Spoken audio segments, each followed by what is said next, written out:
Hello everyone, Alistair Gold here. And breathe. Spurs are back to winning ways, 5-0 by half time. Do you know what? We kind of got to feel like it must have been for Newcastle at St James's Park those 2 seasons ago, that horrendous day when Eddie Howe's men raced into that ridiculous early lead with early goal after goal, and Spurs were embarrassed, eventually managerless. Christian Stellini went soon after, didn't he? Handed his marching orders by Daniel Levy. On this occasion, it was Southampton humiliated. Their fans absolutely furious. Honestly, the press boxes surround. It was slap bang in the middle. Sometimes you get press boxes right at the back, and everyone's kind of beneath you. At St Mary's, they're all around you. You could just feel the frustration, the anger, and the annoyance, and calling for the manager Russell Martin's head. And as with that game for Spurs 2 seasons ago, Russell Martin was relieved of his duties just over an hour after the final whistle, I think it was. Postecoglou will feel some sympathy for him. He's a young manager with similar-ish beliefs. Some of the aspects of his play, definitely in terms of the possession and playing out from the back and things like that. And he gave a really impassioned defence of Postecoglou in the week as well. But ultimately, football was a results game, isn't it? And to the victor the spoils, as they say. And Postecoglou and his team needed this win. It's only one step.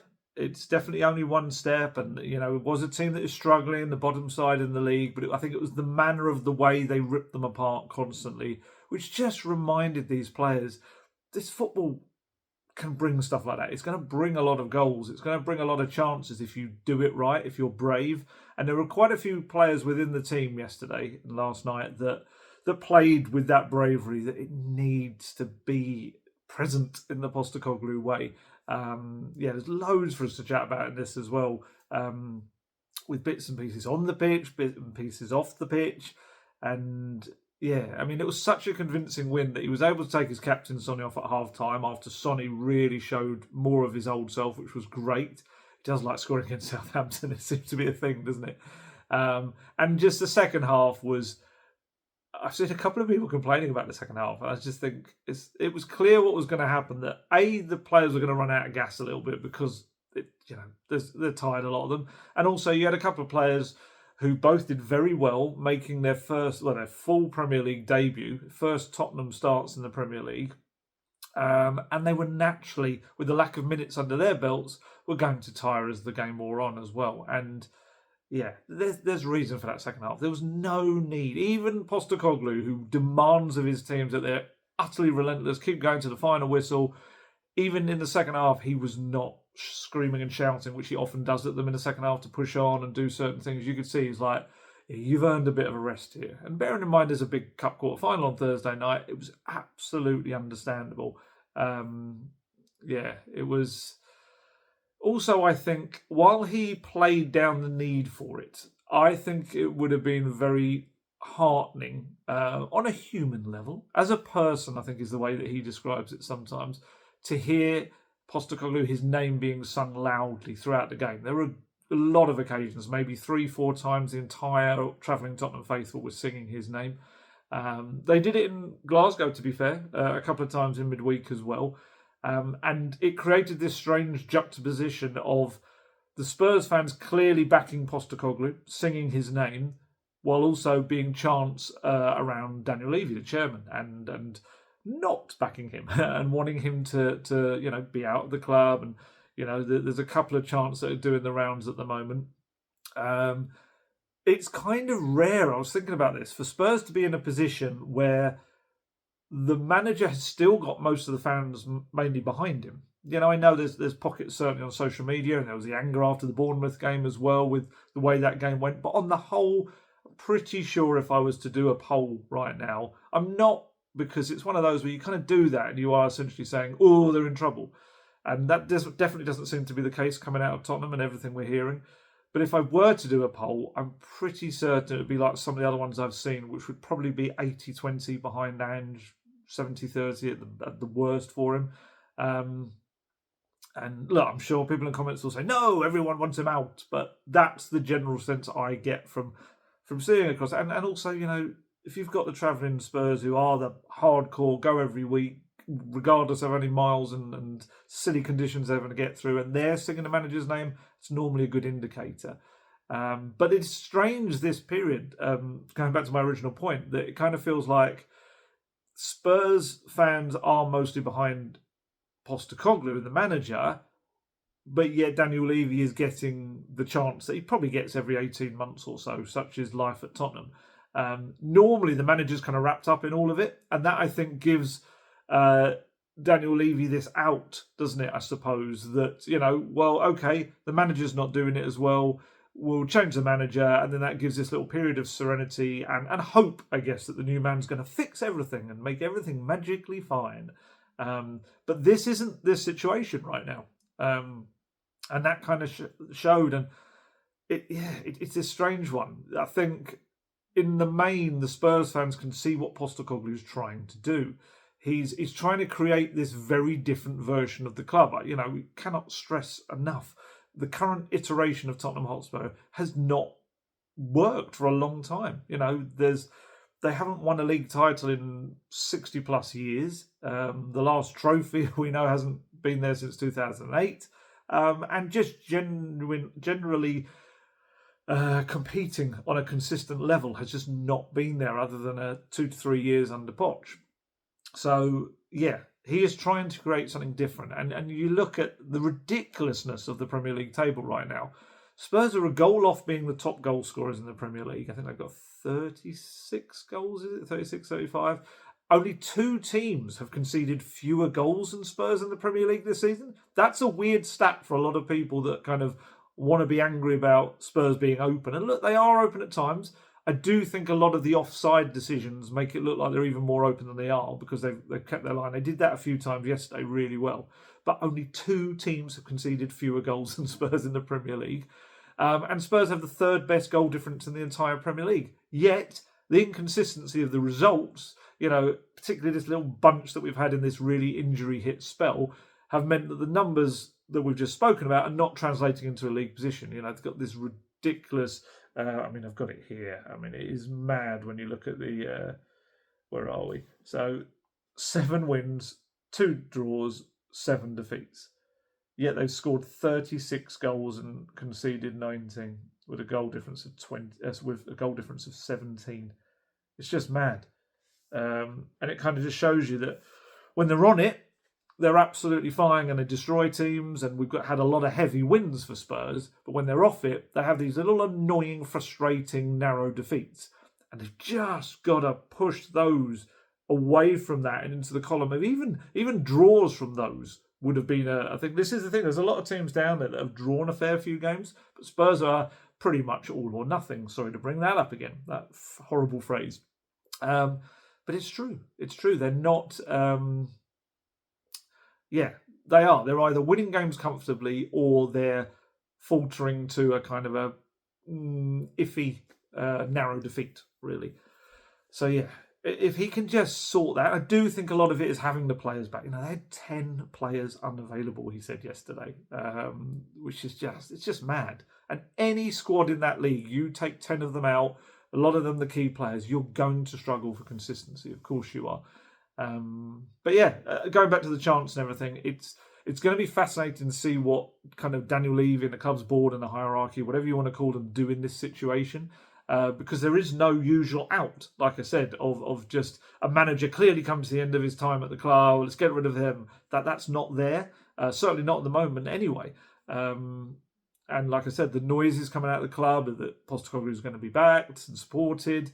I say backed, as always, wary to use, you know what I mean, support. He's got the support there of the club and understanding of the injury problems. And also, maybe key is that the players are even more key, more so key, even keyer, is that he's got the players behind him. And that's huge because, we've known there's certain, I think Hugo Lloris, maybe in his autobiography, spoke about Mourinho starting to lose the dressing room a little bit, or there was certainly that was alluded to with Conte. I think Romero in an interview said along those lines. With Poch, it was maybe more of a feeling of things going stale. With Nuno, sounds awful to say, but you do wonder whether some of the players never really kind of respected him enough to begin with, perhaps. But with Postecoglou, it doesn't seem to be that feeling. You know, you can see the way they're trying to play it, the way they're trying to still give everything, and the way they believe in what he wants them to do. And that's huge. That's a big thing. And so it meant that really last night, the only negative chants were about Levy. There was this kind of weird competition between the two sets of fans wanting a certain person out of their club. For Spurs fans, it was the chairman. For the Southampton fans, it was Russell Martin. Oh my goodness, some of the things being said towards Russell Martin around me, people were very angry, to put it mildly. Wow.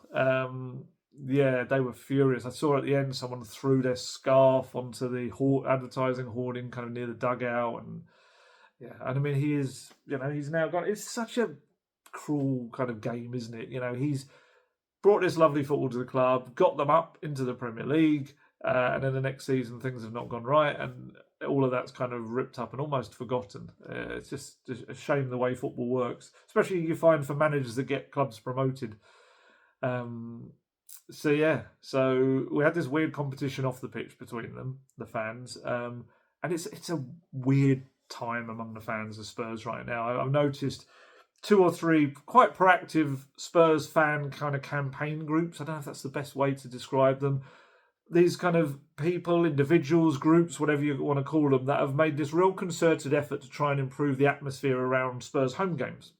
A lot of that kind of working with the South Stand and the Shelf and all of that sort of side. I think one of them is Return of the Shelf side, I think it's called, and the Spurs song sheet, certainly. There's another one that's completely gone out of my head, so I apologise for that. But they have tried to kind of work with the club with these coordinated efforts to improve the atmosphere at games and make it less of a, I guess it's been called a tourist trap and things like that, hasn't it? And make it, have it what White Hart Lane was at times, especially, we all look back on that emotional final season there. And these kind of 3 different organisations have stepped away from the club. They've all announced this week that they just are going to have to stop trying to work with the club because they feel like they have a different alignment, I think there's an expression, or a different view of the way forward and how things should be done. And that's so unfortunate. It is, and I think that's a big failing on the club's part, really, because you need those kind of groups are so important. It's kind of almost from outside, sometimes it's sneered upon as a bit of a gimmick and these little things of trying to improve atmosphere, but they work. They do create a better atmosphere. Certainly down the road at Arsenal, I remember a friend who is an Arsenal fan, explaining about how they had various songs deliberately written and various blocks moved together to be noisy, little things like that. And these kind of Spurs fans have really put a concerted effort into trying to improve things. And it is a failing on the club's part that they haven't been able to sustain this relationship with them. And that means only further a disconnect between the fans and the club. And that is an awkward and potentially dangerous thing as well. And it meant that last night, all the songs, pretty much the bulk of the songs being sung, were being sung about the club's hierarchy and Daniel Levy. And then there's one chant in particular that is the away support was singing most of the night. It's essentially stating that they care more about Dejan Kulusevski than the chairman, due to them not believing the chairman cares for them. I'm not going to sing the chant, but it's along those lines. And there was this slightly awkward moment at the end where Kulusevski was right in front of the fans applauding them. And of course, for them, the fans, the natural reaction was to sing the current song that has Kulusevski's name in it. And that is, of course, saying that they don't care about Daniel Levy.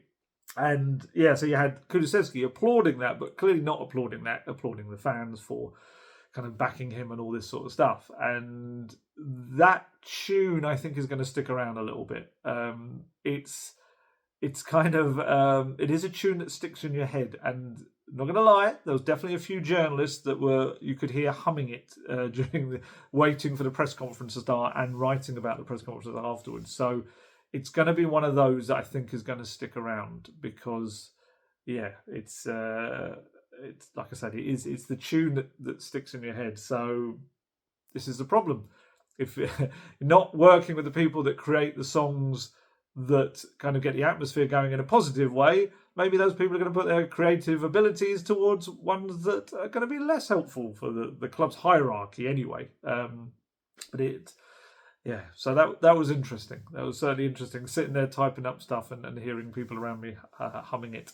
And I must admit, it was stuck in my head as well. It's a catchy ditty, but it's not going to be very. It's going to be very awkward and I think uncomfortable for the next couple of home games coming up when it clearly is going to be sung on a wider scale. But there you go. I mean, talking about being in that press conference room and waiting for the manager, this was the stadium where 2 seasons ago Antonio Conte launched that rant, that epic rant towards the club and its players. We can laugh about it now.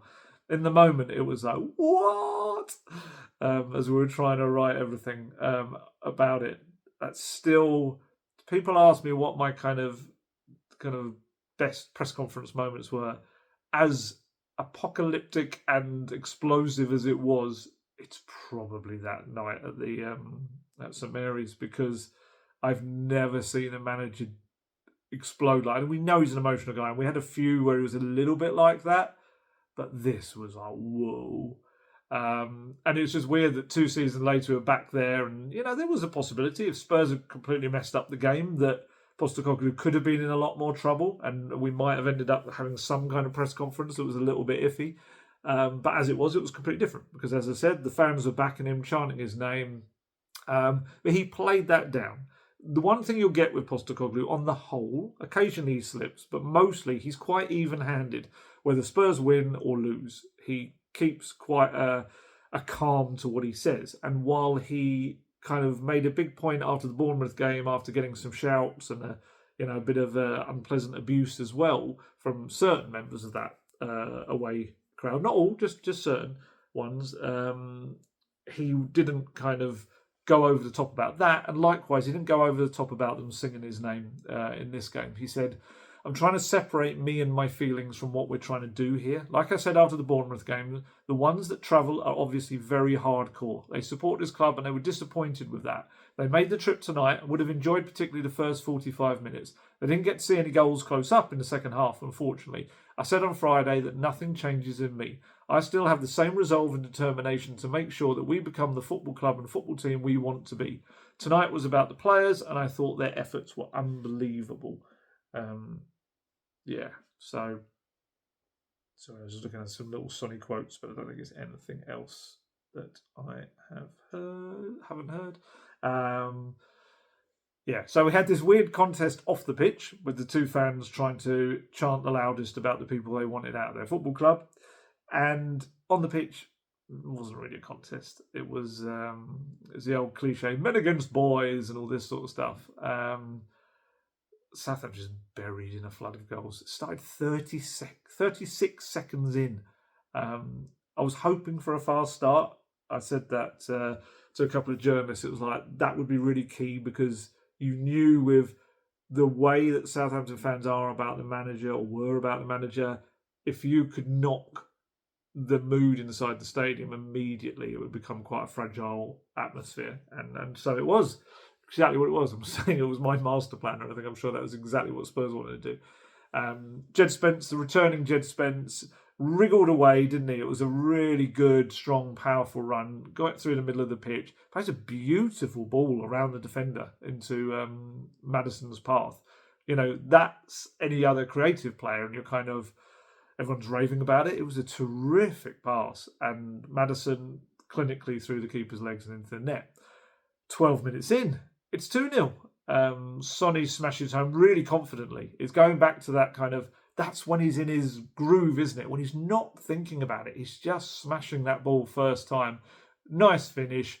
It was kind of a curling Maddison cross. I think Spence knocked it onto him. Curling cross, headed across the box, and Sonny completely unmarked at the back post. Smashes it in his 125th Premier League goal. It's the kind of goal that maybe Spurs have been conceding too much, with the man kind of left at that back end of the box. 2 minutes later, 3-0. Kulusevski scores on his 100th Premier League appearance. Sonny got down the wing well, knocked it across, and it was almost there for Solanke, but not quite. Defender gets a foot to it. Keeper's already committed to diving. Ball comes back to Kulusevski, and he smashes it home. Then another goal arrives 10 minutes later. Really good work from Destiny Udogie on this one. Wins the ball back in his own half, sprints up the pitch, finds Son. Son looks up, absolutely perfectly finds the run of Pat Matasar, and he dribbles round a defender and just fires it home as he's kind of falling on the slide. Brilliant, brilliant goal.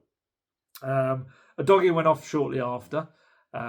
He kind of felt, unfortunately, a bit of a familiar muscle tightening.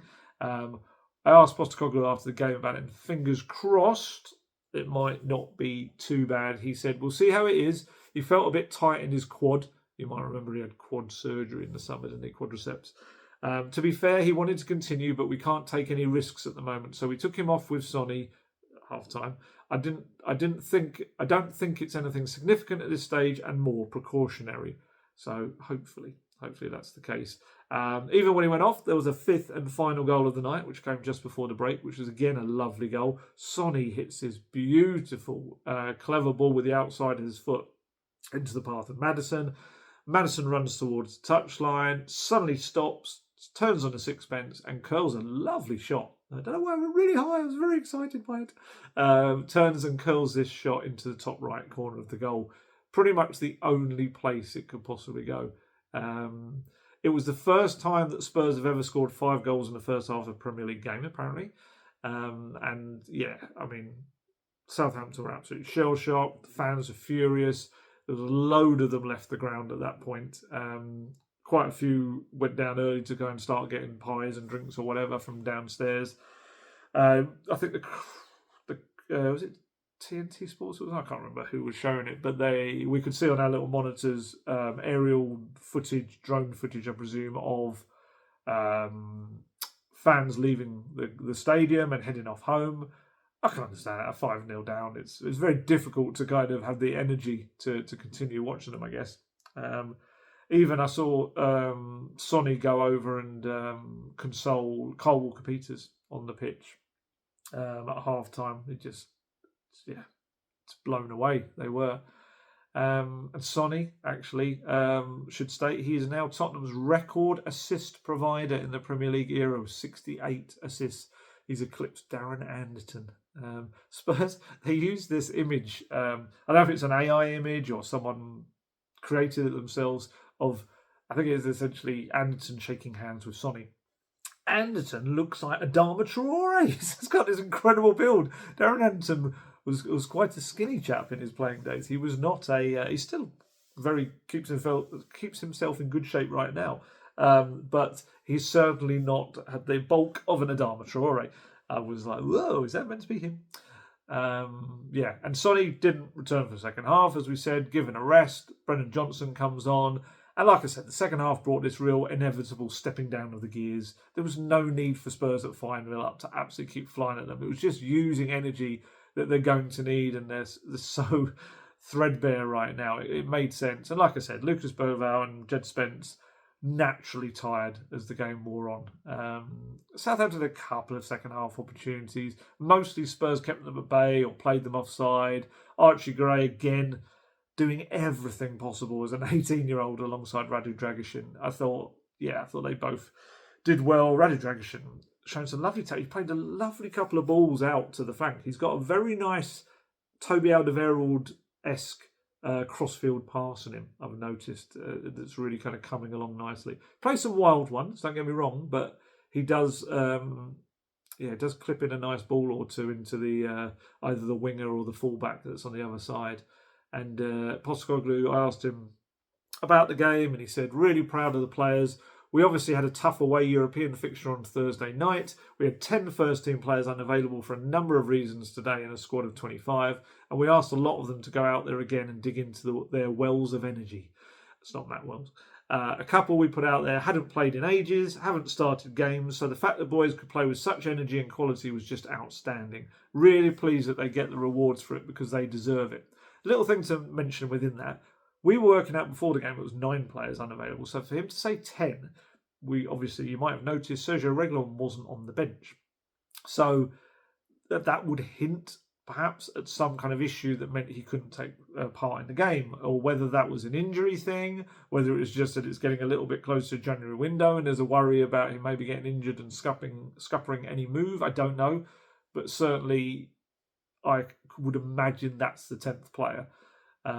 What was good about this game was that the young players and the senior players both kind of were in tandem this time. Spoke about that at Rangers, and in a couple of recent games where the young players have kind of been giving everything they've got, and the senior players have not been picking up the slack really and not been leading them.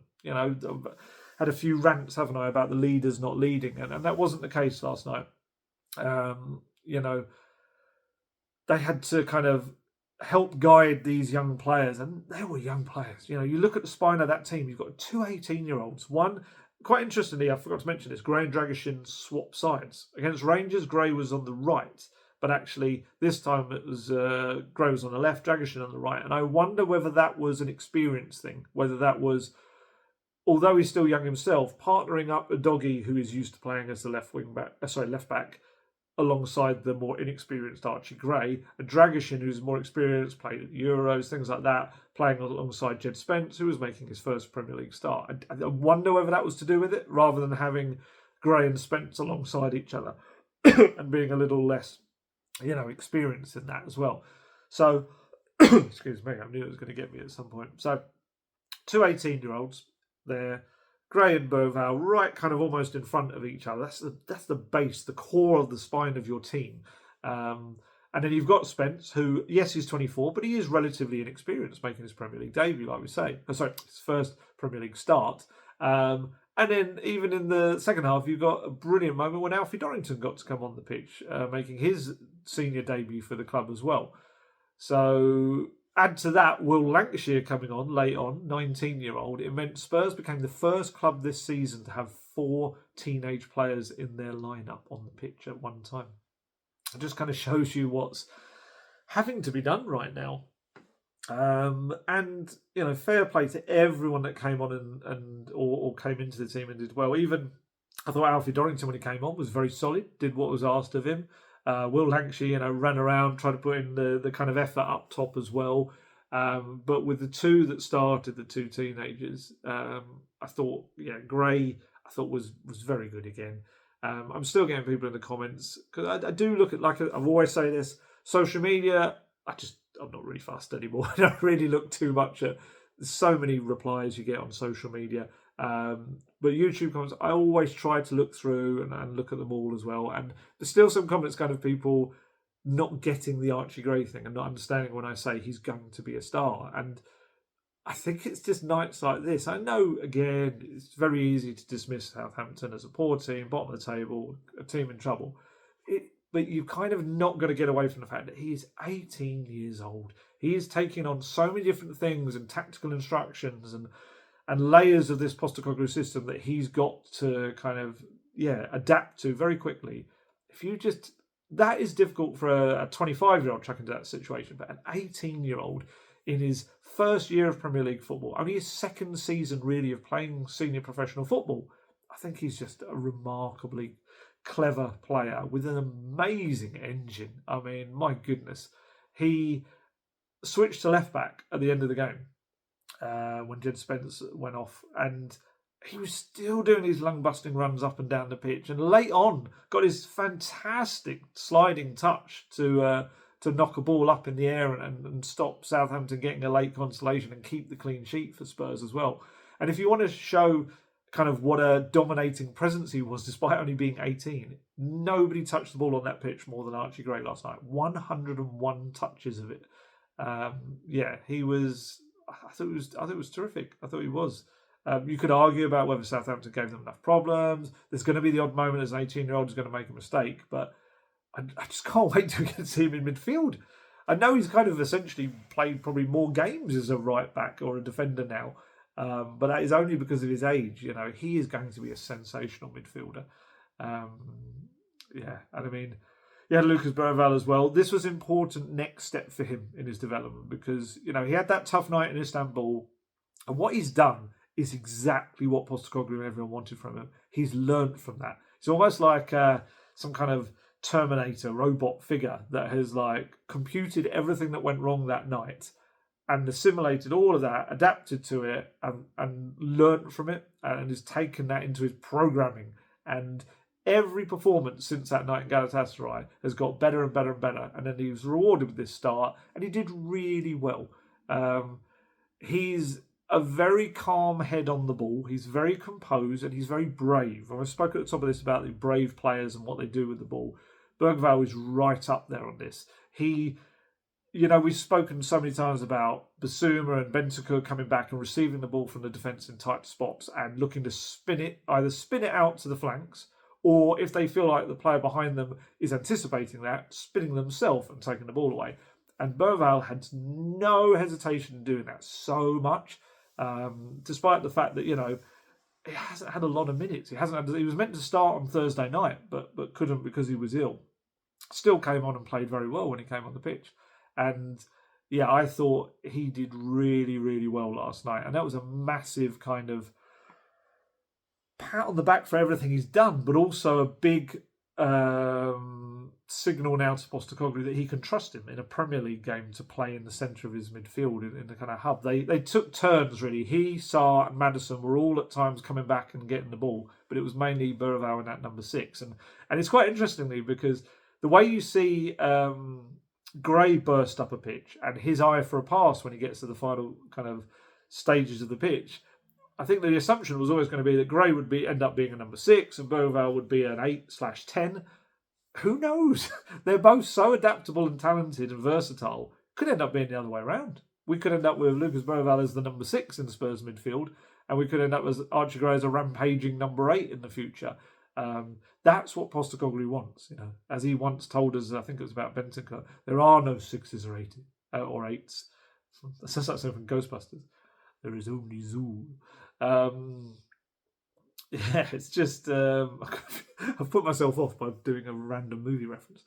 I was really impressed with Bergvall. I thought that was excellent for him, but not only just him. Sarr, we forget that he's only 22.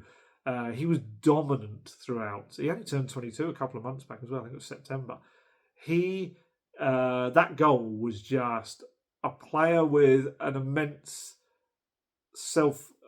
kind of confidence in their own ability, but also an understanding what to do in that situation. His first touch was ever so slightly heavy, but he could see the defender was committed, so he knew that if he touched it again, he was going to take it around the defender.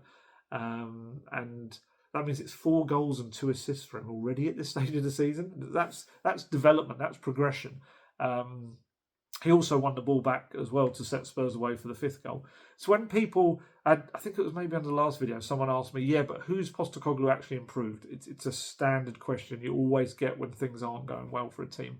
And I think with Postecoglou, you've got to look at Sarr. Sarr has massively progressed under Postecoglou. I think you look at Kulusevski, he's a more all-round player the way he's progressed as well.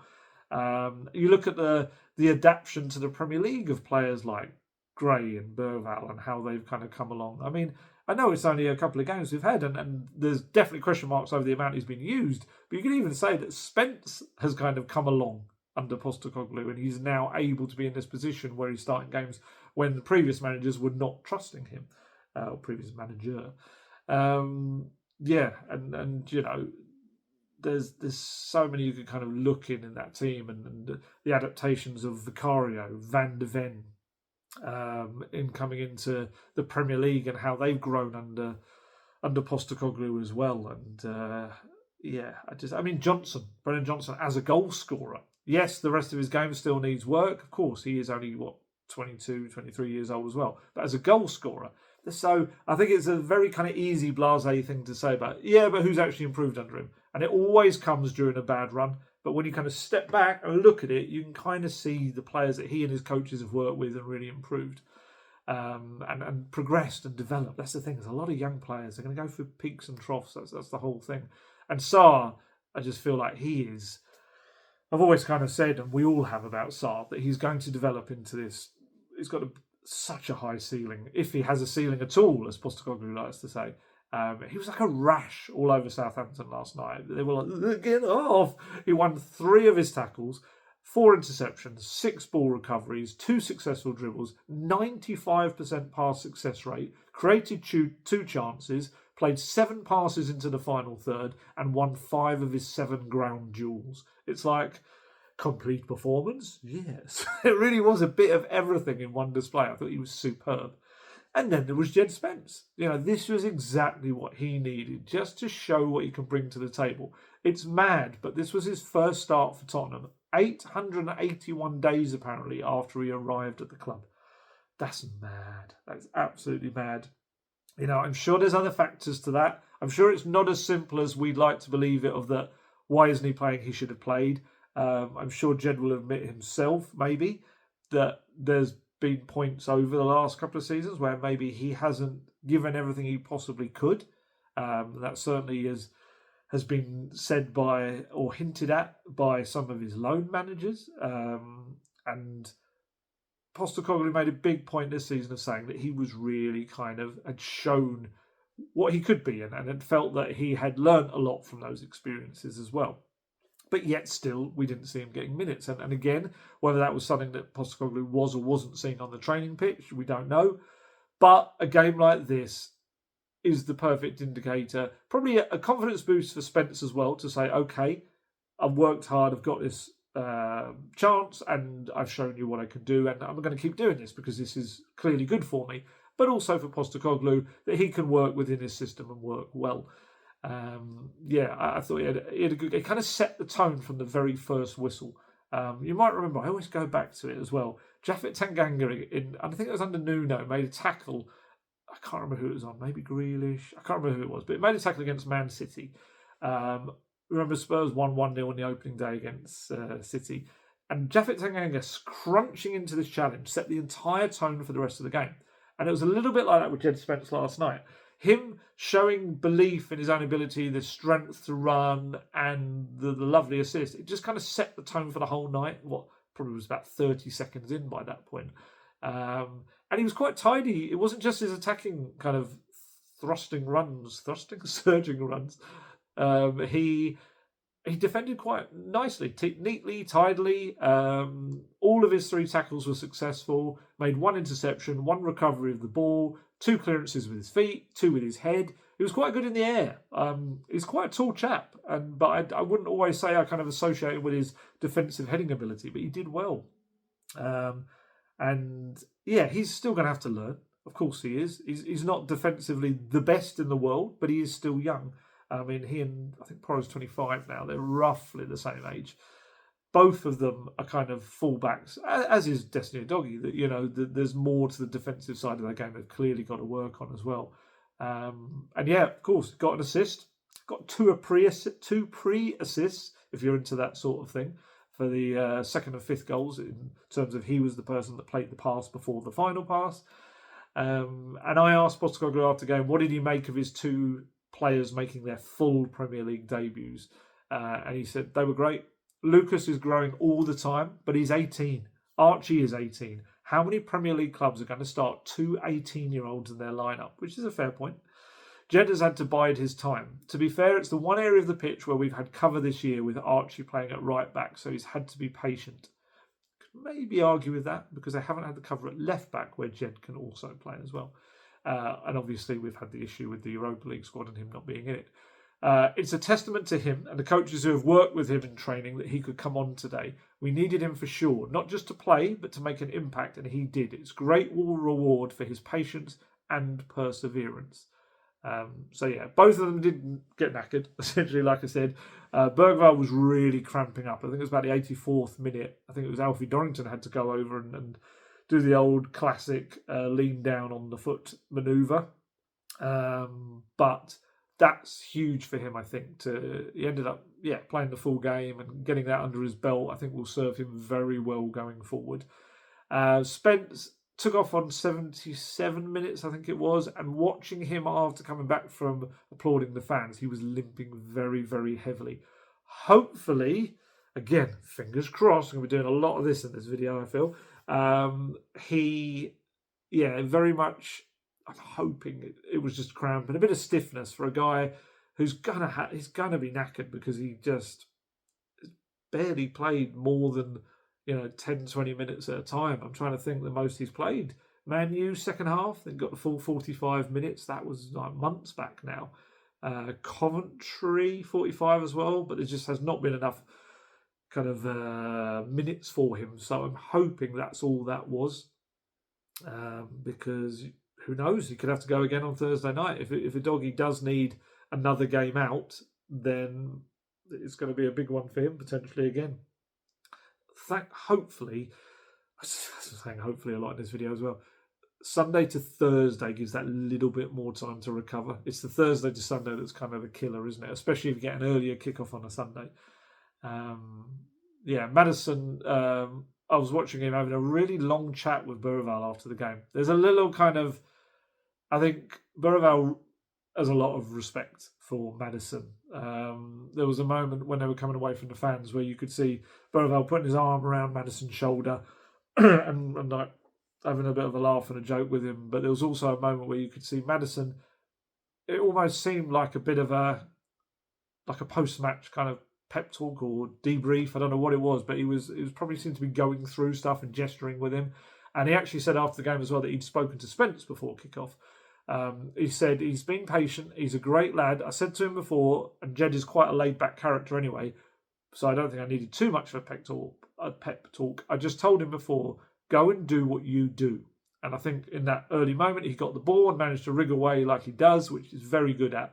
And that's the run that I've been working on for years. That left pocket running behind the defence. To be fair to Jed, it was a brilliant weighted pass. Perfect. And I just had to finish it off. So big credit to Jed for that one.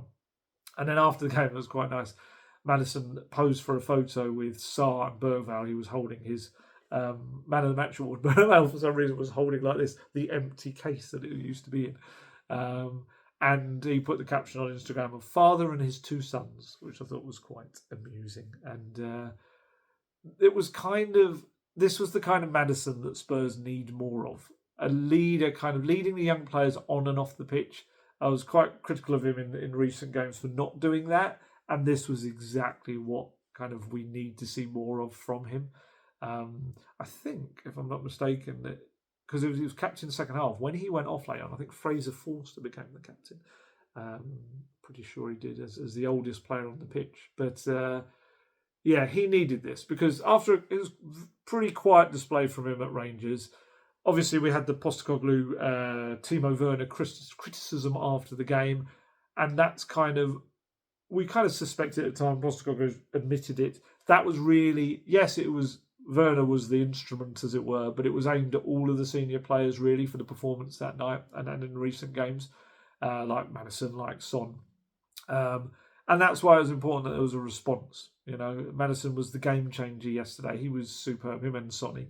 His two finishes were clinical. The second one is, you look at it, it's the sort of smallest gap that you could get it in. Pulled out a very interesting sniper celebration with Radu Dragusin. After the game, after that goal, and looks to be inspired by the recent iteration of The Day of the Jackal, starring Eddie Redmayne. It's an interesting one. I wouldn't imagine of Dragusin and Maddison being the two to pull off a celebration together, but there you were. He was sprinting over Dragusin. You could see he was kind of all ready for it. Maddison was just 2 goals, involved in the second and third goals as well. Battled away on the pitch. Won 7 of his 9 ground duels, which was excellent. Recovered the ball twice. 85% pass success rate, which is very good for his kind of position and the kind of probing passes he's trying to play. Played 6 balls into the final third as well. And like I say, Son as well. He called Gray, Bergvall and Spence incredible after the game. It was a bit more like his old self, which was great. Confident goal. 2 inch perfect assists as well. You could see the relief on his face when he scored that goal. That was a moment of like, kind of thing. He just needs to get back in the groove. And like I said earlier, a goal against a team he just scores so many against Southampton. They must hate him coming to town. Postecoglou was asked about Maddison and Son, and in particular, the leaders stepping up and leading the team. And he said they were brilliant. I think they sensed they needed to step up tonight. We're just spread so thin that we're asking young players and players who haven't played a lot and others who have been playing all the time to go out there and still try to play to our identity, play the football we want to. And I thought they were both the catalyst for that tonight. With both the football, but also their mindset just going out there. We had to start strong today. We knew that we would probably run out of gas at the end of the game, considering the lineup we had out there, coming off Europe on Thursday night. I think the players sensed that, and credit to them that they started the game in that way. It was the second successive game that Spurs have scored twice in the opening 10 minutes. Of course, after doing so against Chelsea. The only thing that I would say I would like to see a little bit improvement still in is, bearing in mind it was a night when Spurs had scored 5 goals, kept a clean sheet, it would be just give Dominic Solanke something, please. Still the rustling, the running and the hassling, way to put those two words together, and the constant movement. But Spurs had 18 shots at goal, 9 on target. None of them came from Solanke. The closest, like I said earlier, was when Son puts that ball across and the defender just gets in front of him and knocks it to Kulusevski, who puts it into the net. But yeah, I know he scored against Chelsea, but they do need to create more chances for him. It feels sometimes like the wingers or the fullbacks are getting to the touchline and they're pulling it back for the other winger and the other fullback on the other side, and it's kind of bypassing Solanke in the middle. And that's the one aspect I'd like to see more of, because you have Kyogo at Celtic was scored goals galore in the Postecoglou system, so it's not like it's meant to bypass the striker. Whether Solanke is doing more deeper on the pitch and linking up play, which means he's not always getting into positions, maybe it's that. But yeah, he deserves so many more goals than he's got. I mean, he's scored a fair few already. Is it 7? I'm going to look it up now. 7 or 8, isn't it? I've got it right here. It is... No, I haven't got it right here. So close, yet so far. Oh, it's Sergio Reguilón's birthday today. There you go. Just speaking about him. He has got, 7 goals. So his Premier League stats, when you look at it, 7 goal involvements in 13 games, which is actually pretty good. 5 goals, 2 assists. And in the Europa League, 4 goal involvements in the 6 Europa League games. It's kind of mad when you look at it like that. He's had 11 goal involvements in 21 matches, which is fine. But still, the amount of opportunities created for him is low. That's, I'm not one that is massively into the XG and all that, but I'm presuming he is outperforming his XG by a fair bit with those numbers. But I put on when I kind of tweeted out my talking points today, within the kind of little post, I said that right at the bottom, I said the Solanke issue and this, and people saying, what Solanke issue? There's no issue with Solanke. I didn't mean it with Solanke. I think Solanke's been terrific, and those numbers show that. But Spurs could be a bit kinder to him. It's almost Christmas. Be generous. Give him some gifts, please. Let him have a nice, easy goal that he can just tap into the net. But yeah, that's my only little minor gripe about last night. Hopefully, this is kind of the little turn that they needed. It was just what the doctor ordered, and for once the medic was not Dr. Tottenham, which was nice. It was very much Dr. Southampton. This big week continues. This was a good way to start it, but obviously Man U on Thursday night in the Carabao Cup quarter-final, and most of those Spurs players are probably going to have to go again. While United, Ruben Amorim has been changing up the lineup massively from weekend to midweek games, so they're going to have a pretty much fresh squad. You'd imagine after all the hullabaloo around Rashford and Garnacho, wasn't it, not even being in the squad, I'm sure they'll be given a chance and be very eager to prove themselves as well on Thursday night.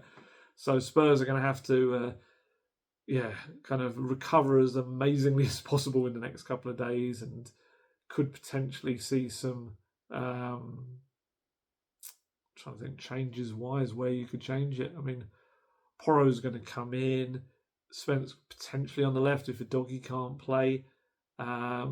Maybe he brings Johnson in, but I think Johnson ran around a fair bit second half, but didn't really make much of an impact. At a late moment, he knocked over Timo Werner low ball, but that was offside anyway. I think the flag went up. If not, it would have done. Werner was frustratingly Werner when he came on. He had a couple of moments soon after coming on where you're like, go for the ball. Why are you not going for this? Where he kind of just didn't really go in for challenges. And it was exactly what the issue had been the other night. But then I kind of felt as the game wore on, he kind of got a little bit more and more involved and then had that ball across to Johnson late on as well. But yeah, it's. I know there's a few people would like to see some of the younger players a little bit earlier. I kind of felt it was important for some of those players to get a little bit more minutes. The likes of Bergvall, like a Spence, to get as much as you can out of him. Even Gray, just to continue working that position. I mean, you could maybe argue that he could have taken, rather than bringing Porro on, maybe he could have brought on Dorrington at that point and put Gray to right back and Dorrington into the central defensive position. There's a case for that. But I think he also probably wants to continue Dragishin and Gray having this relationship and experience of playing together. I do think that's quite a big thing because Ben Davies is coming back sooner than they expected. But who knows? It could be another couple of games or maybe 3 games. And just I think the more time Dragishin and Gray play together, the better it is for their understanding of each other's game and all that sort of stuff. So I kind of got it. Definitely, maybe Lancashire could have come on a bit earlier, but then Solanke only played a couple of minutes or a handful of minutes at Rangers, so I kind of understood that as well, and potentially trying to get him a goal. So yeah, I didn't have too much gripe with the who came on and when. To be honest, we got an Alfie Dorrington debut, which was massive for him. Lancashire got a couple more minutes, and the various other players kind of got on there and kept ticking over. So yeah. I didn't really have too much to groan and grumble about that as well. But yeah, so now we've got Thursday night comes up, and obviously Sunday Liverpool as well. I think I worry about the Liverpool game because I think Spurs are going to be so knackered.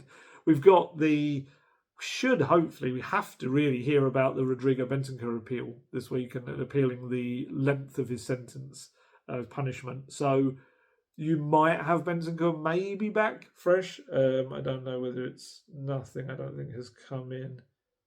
Nope, since I've been doing this that I can see. So you might have Bentancur fresh. You've got Basuma fresh in the midfield for Thursday night, which is a help. It'd be interesting to see. You'd presume Bergvall goes back to the bench, which is no slight against him. It is just having a fresh experience player in the middle and he can come on and make an impact. Maybe that he plays against Liverpool. He starts against Liverpool, which would be a big one as well. But yeah. Big night on Thursday night.